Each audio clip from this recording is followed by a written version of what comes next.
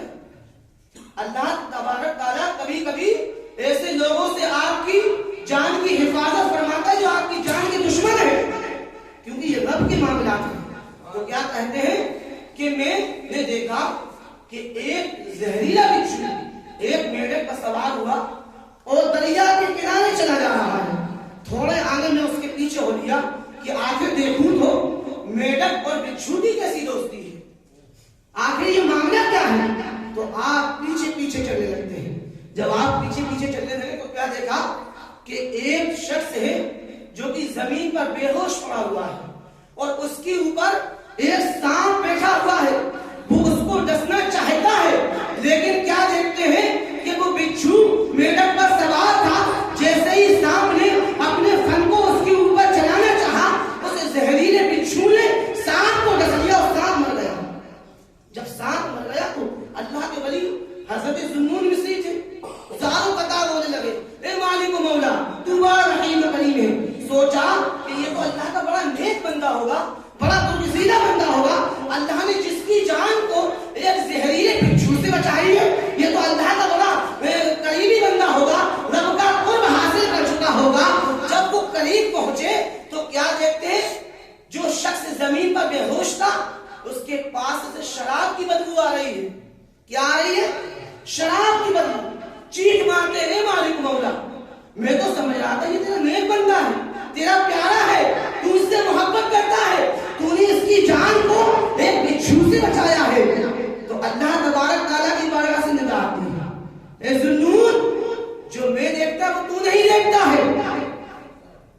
جب وہ شخص سوچتا ہے نا بے ہوشی کے عالم سے, جب وہ ہوش کے عالم میں آتا ہے, تو حضرت ذوالنون مصری کہتے ہیں, اے شخص تو جانتا ہے آج اللہ تبارک تعالیٰ نے تیرے ساتھ کیا کیا ہے؟ کہا نہیں, میں تو شراب میں کے نشے میں لٹ پھٹتا اور جڑا ہوا کا بے ہوش تھا, مجھے کچھ نہیں معلوم. کہا اللہ تبارک تعالیٰ نے آج تیری جان کو ایک بچھو سے بچایا ہے, ایک بچھو سے بچایا ہے. اگر تو اتنا گناہگار ہے, اتنا سیاہکار ہے, تو نے شراب پی ہے جس کو میرے رب نے حرام بتایا ہے, تو شراب کے نشے میں تھا تب رب نے تیری جان کو بچایا ہے. اگر تو رب کا محبوب بن جاتا, اگر تو نیک بن جاتا, اگر رب کو ماننے والا بن جاتا, اگر سجدے کرنے والا بن جاتا, تو اللہ تبارک تعالیٰ تیری مدد کس طرح کرتا. جب ایک گناہگار کی مدد اس طریقے سے ہو رہی ہے تو اس بندے نے فوراً ہی توبہ کی, توبہ کر کے رب کی بارگاہ میں اس گناہ سے توبہ کی اور رب کی بارگاہ میں دعا کی, مولا آج سے میں اس جرم کو ہاتھ نہیں لگاؤں گا, یہ حرام کردہ چیز کو ہاتھ نہیں لگاؤں گا. تو پتا کیا چلا کہ اللہ تبارک تعالیٰ بندے کی پکڑ ایک گناہ پہ نہیں کرتا, لیکن جب اس کے گناہ بڑھ جاتے ہیں تو قسم خدا کی ایسے ہزاروں لوگ ملیں گے جو زندگی جی رہے ہیں. یہ زندگی ہمارے لیے عبرتناک ہے, ہم کو سبق لینا چاہیے کہ اللہ تبارک تعالیٰ ہم سب کو اپنی پکڑ سے بچائے. اور آنے کیا ہے, استغفر اللہ, اللہ سے ڈرو اور وکونوا مع الصادقین, سچوں کے ساتھ ہو جاؤ. سچا کون ہے, سچا کسے کہتے ہیں؟ اب ذرا ملاحظہ فرمائے, سچا کون شخص ہے اس دنیا میں؟ اگر ہم کسی سے پوچھیں تو ہر آدمی کہے گا ہم سچے ہیں, چاہے وہ کتنا بڑا جھوٹ کا بادشاہ ہو, ہر آدمی نے کہے گا ہم شریف ہیں, ہر آدمی کہے گا ہمارا نسب پاک ہے, ہر آدمی کہے گا میرا باپ بہت بڑا شہنشاہ تھا. اگر لوگوں سے پوچھا جائے تو دور تو یہ ہے, لوگ آج اپنے باپوں کی کرامات بیان کر رہے ہیں. آپ کس کو جھوٹا کہیں گے اس دور میں؟ اس دور میں کس کو جھوٹا کہیں گے؟ سچا کون ہے؟ اگر آپ کو سچے دیکھنا ہے تو آپ قرآن کو پڑھیے. قرآن نے کہا ہے وَكُونُوا مَعَ الصَّادِقِينَ, ارے سچے وہ ہوتے ہیں جو اللہ سے جڑ جاتے ہیں. اللہ کو کمالات عطا فرماتا ہے کہ 12 سال کی ڈوبی ہوئی کشتی کو اپنے ایک اشارے سے نکال کر کے جتنے لوگ کشتی میں موجود تھے سب کو زندہ کر دیا. سچے کون ہوتے ہیں؟ سچے وہ ہوتے ہیں جو اپنے خادم کو ہونے دیتے ہیں اور پورے رسالت کو ایک کاسے میں لپیٹ دیتے ہیں. سچے وہ ہوتے ہیں جو 12 سال تک اپنے ڈنڈوں پہ کھڑے ہو کے لوگوں کو کھلاتے ہیں اور جب دنیا سے جاتے ہیں تو لوگوں کو بتا دیا کرتے ہیں کہ ہم ایسے سچے ہیں کہ ہم دنیا سے چلے گئے اور اپنی نماز جنازہ پڑھا کر ہم کو یہ سبق دے کر چلے جاتے ہیں. یہ سچے ہیں. سچے کون ہیں؟ یہ سچے. اور غوث اعظم تو کیسے سچے ہیں میرے محترم کہ آپ کی سچائی کے واقعے بڑے مشہور ہیں. غوث اعظم کیسے سچے ہیں؟ آج لوگ ہم لوگوں کو اتنے پڑھنے کی پڑھائی کیا, مفتی صاحب نے 15 سال کم سے کم و بیش پڑھائی کیا ہوگا, اس کے بعد بھی لوگوں پر اثر نہیں کرتی باتیں. لیکن غوث اعظم کیسے سچے ہیں کہ اپنے قول و فعل سے لوگوں کو داخل اسلام کر رہے ہیں. آپ نے سنا ہوگا وہ بات کیا, بچپن کا زمانہ غوث اعظم کا ہے, بغداد جا رہے ہیں. کس لیے جا رہے ہیں؟ تجارت کرنے کے لیے نہیں بلکہ پڑھائی کرنے کے لیے جا رہے ہیں. پڑھائی ادھر سے پتا چلتا ہے کہ اللہ کا جو ولی ہوا کرتا ہے نا, تو ولی بننے کے لیے عالم بھی ہونا ضروری ہے. غوث اعظم تو مدد صاحب ولی سب جانتے ہیں. اس وقت بھی ولی تھے جب ماں کے پیٹ میں تھے, اور جب ماں کے پیٹ سے باہر آئے تب بھی ولی ہے, آج بھی ولی ہے, قیامت تک ولی ہے. اور جتنے قیامت تک ولی پیدا ہوں گے سب کو جو ولایت عطا کی جائے گی وہ غوث اعظم کے صدقے میں عطا کی جائے گی. ایسے ولی غوث اعظم ہے, اتنی شان والے ہیں. لیکن معلوم ہے کہ اس دین کو سنبھالنے کے لیے محنتیں کتنی کی ہیں. ہم نے یہ تو سنا کہ غوث اعظم اپنی مریدوں کو جنت تک لے جائیں گے, یہ تو حق ہے, یہ بھی حق ہے. لیکن ذرا پہلو کا دوسرا پہلو دیکھیے اس واقعے میں. غوث اعظم نے یہ بھی فرمایا کہ جو بے نمازی اگر انتقال کر جائے نا تو اس کو مسلمانوں کے قبرستان میں دفنانے کی اجازت نہیں. یہ کون کہہ رہے ہیں؟ ہمارے غوث اعظم, جن کی 11ویں ہم کرتے ہیں نا اور بتاتے ہیں کہ ہم جنت کوئی وہ کھیل کھلونا نہیں, ہر کسی کو جنت مل جائے. جنت بازاروں میں ملنے والی چیزیں نہیں. آقا نے فرمایا تھا اے ابو بکر تم جنتی ہو, 10 صحابہ کو جنت کی بشارتیں دی. لیکن ابو بکر کی شان کا عالم کیا ہے کہ عمر کی نیکیاں تاروں کے برابر ہے. حضرت عائشہ نے پوچھا تھا اے ابا جان عمر کی نیکیاں اتنی ہے تو میرے باپ کی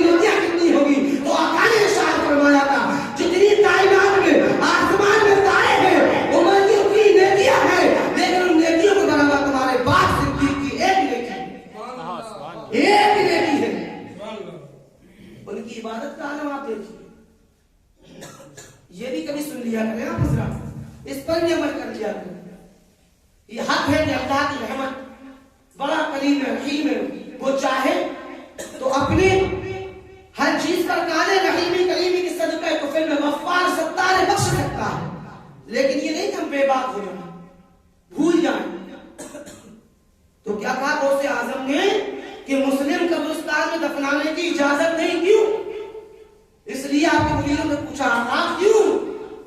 کہا معلوم ہے جب بے نمازی مسلم قبرستان میں دفنایا جاتا ہے اور اس کے بغل میں جو مردے لیٹے ہوئے ہوتے ہیں, اور جب اس بے نمازی پر اللہ کا عذاب نازل ہوتا ہے تو ان نیک کاروں کو بھی اس عذاب پہنچ جاتا ہے. اس لیے یہ حکم ہے, غوث اعظم فرماتے ہیں کہ جب کوئی بے نمازی مر جائے تو مسلم قبرستان میں دفنائے. اور غوث اعظم اتنے بڑے عالم, اتنے بڑی کرامتوں اور فائز کتب غوث ابدال سے بھی پڑھ کر غوث اعظم تو کتب پیدا کیا کرتے تھے. اگر کرامت بتانے پہ ہم ابھی یہ گھنٹہ لگ جائے گا, لیکن بتانا کیا چاہتا ہوں, یہ مرتبہ آپ کو کیسے ملا؟ ہم اپنے بچوں کو اسکول بھیجتے ہیں, مدرسے بھیجتے ہیں, امام صاحب نے چلا دیا ارے حضرت ہمارا بچہ بڑا کمزور ہے, دماغ کا بڑا کم ہے. لیکن غوث اعظم کی ماں کو دیکھیے آپ کہ جب اللہ کی دین کی باری آتی ہے نا تو غوث اعظم کی ماں کا معاملہ کیا ہے کہ جب غوث اعظم چلے گئے بغداد پڑھنے کے لیے, اور جب واپس بغداد سے جیلان آئے تو رات کا دوپہر تھا, آخری حصہ تھا, اور بغداد جیلان کوئی پاس میں رہنے والا نہیں, بلکہ اس وقت نہ تو کوئی سادن تھا نہ اتنی سہولتیں تھی, لوگ پیدل سفر کرتے تھے. اگر آج ہم گاڑی سے سفر کریں گے تو کم سے کم 2 سے 3 دن لگ جائیں گے, اتنی دور کی دوری. اور غوث اعظم رات کے وقت آئے, اپنے دروازہ کھٹکھٹایا, آپ کی ماں نے کہا کون؟ کہا اے ماں عبد القادر آیا ہے. کہا عبد القادر تمہاری پڑھائی مکمل ہو گئی؟ کس نے کہا؟ غوث اعظم کی ماں نے. تمہاری پڑھائی مکمل ہو گئی؟ کہا ماں نہیں, آپ کی یاد ستا رہی تھی اس لیے چلا آیا تھا. آپ کی ماں نے فرمایا اے عبد القادر میں نے تمہیں ملنے کے لیے پیدا نہیں کیا, اللہ کے دین کے لیے پیدا کیا ہے. جاؤ چلے جاؤ, میں تم سے نہیں مل سکتی, جب تم مکمل پڑھ کے آنا تب میرے پاس آنا. اگر میں زندہ رہی تو ٹھیک ہے, نہیں تو قیامت میں ملاقات ہوگی.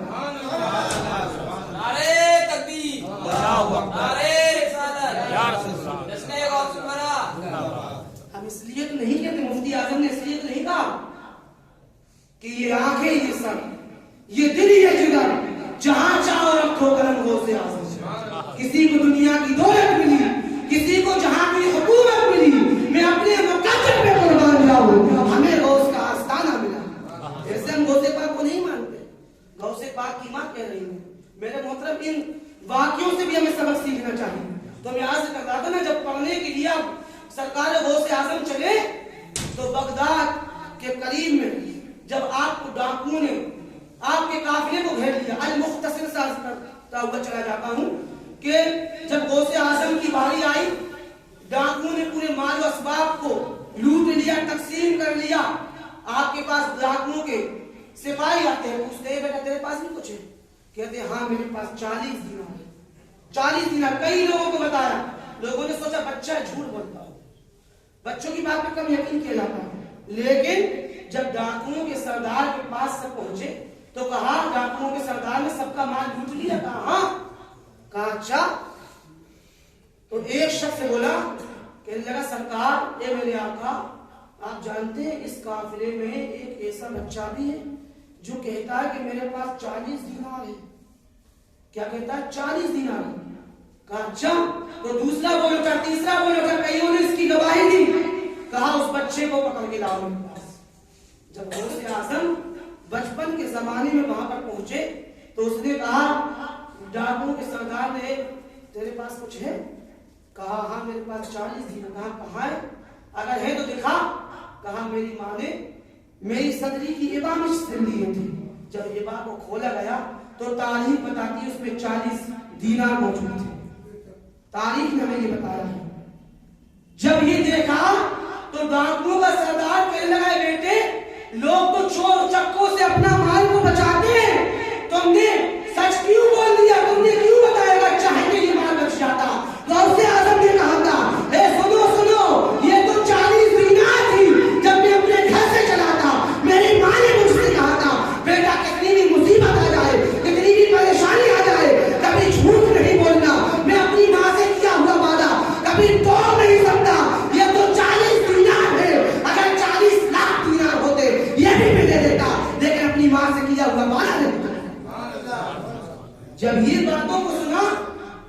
اللہ نے ان کے دل میں اسلام کا چراغ روشن کر لیا.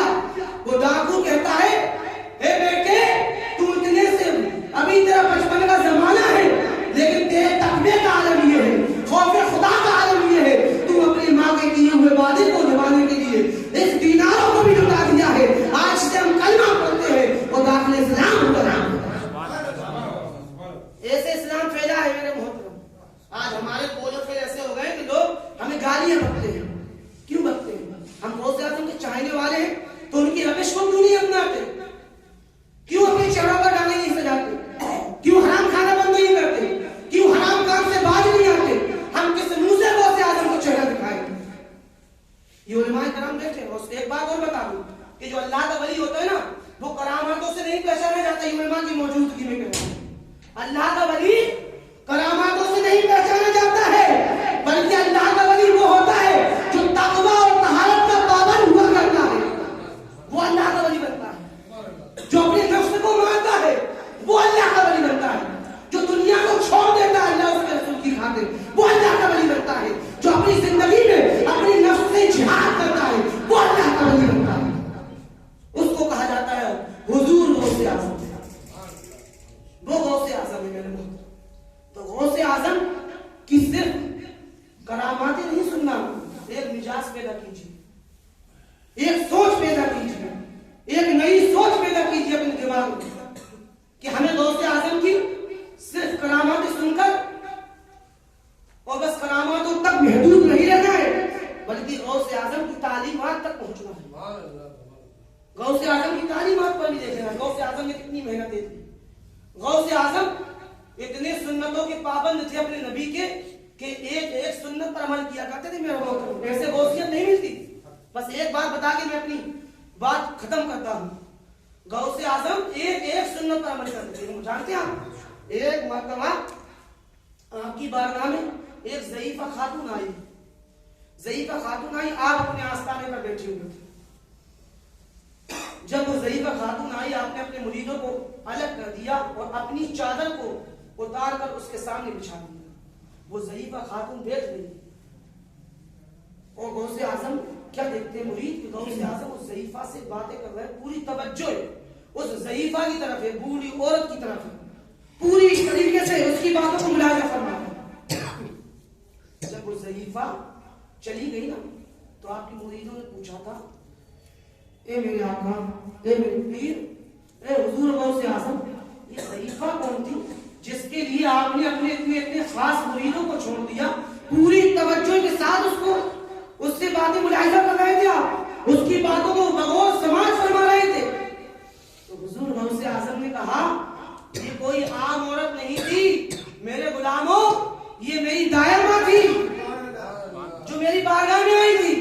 اور کیوں نہ غوث اعظم کرتے, جب حلیمہ سعدیہ میرے آقا کی بارگاہ میں آتی تھی تو میرے آقا اپنی مزمل شریف چادر کو ان کی بارگاہ میں پیش کر دیا کرتے تھے اور ساری توجہ اپنی دائیں ماں حلیمہ سعدیہ کی طرف فرمایا کرتے تھے. تو غوث اعظم بھی اپنی دائیں ماں کی طرف پوری توجہ فرمایا. اور میرے آقا کو معلوم کتنی محبت کی عبادت سے. آج لوگ جمعہ کی نماز پڑھ کے سمجھتے ہیں بہت بڑے تاجدار بن گئے. میرے محترم عبادت کیا میرے آقا سے پوچھو. اللہ نے قرآن میں سورہ مزمل کو نازل فرمایا. اللہ تبارک تعالیٰ کے پیارے حبیب کو عبادت سے اتنی محبت تھی کہ آپ رات رات بھر عبادت کیا کرتے تھے. اللہ تبارک تعالیٰ نے سورہ مزمل کو نازل فرمایا, کہا یا ایھا المزمل قم اللیل الا قلیلا نصفہ او انقص منہ قلیلا. اے محبوب آپ رات کے تھوڑے حصے میں عبادت کر لیا کریں, آپ آرام کیا کریں. میرے آقا سے میرا رب فرما رہا ہے اے میرے محبوب آپ عبادت کو کم کر دیں, رات کے تھوڑے حصے میں عبادت کر لیں کیونکہ آپ آرام فرما لیں. میرے آقا کو عبادت سے اتنی محبت تھی لیکن آج ہم امتیوں کو کتنی محبت ہے. ہماری نمازوں کا حال کیا ہے, ہمارے کام کا حال کیا ہے, ہماری زندگی کا حال کیا ہے. میرے محترم غوث اعظم ایسے غوث اعظم نہیں بنے, ایک ایک سنت پر عمل کیا. اور جب غوث اعظم کی بارگاہ سے وہ ضعیفہ چلی گئی نا تو صحابہ نے پوچھا یہ کس لیے آئی تھی, یہ ضعیفہ ماں آپ کے پاس کس لیے آئی تھی؟ اے حضور غوث اعظم ذرا بتا تو دیجئے. تو غوث اعظم نے فرمایا وہ ضعیفہ ماں اس لیے آئی تھی کہ جب میں بچپن میں چھوٹا سا بچہ تھا جب میں گود میں تھا تو میری ماں یہ کہنے کے لیے آئی تھی، یہ میرا کمال دیکھنے کے لیے آئی تھی ہے عبد القادر، جب تو بچپن میں چھوٹا سا تھا اور میں تجھے اپنی گود میں بٹھایا کرتی تھی، دودھ پلایا کرتی تھی اور تو میری گود سے چھلانگ مارا کرتا تھا تو سورج میں غائب ہو جایا کرتا تھا۔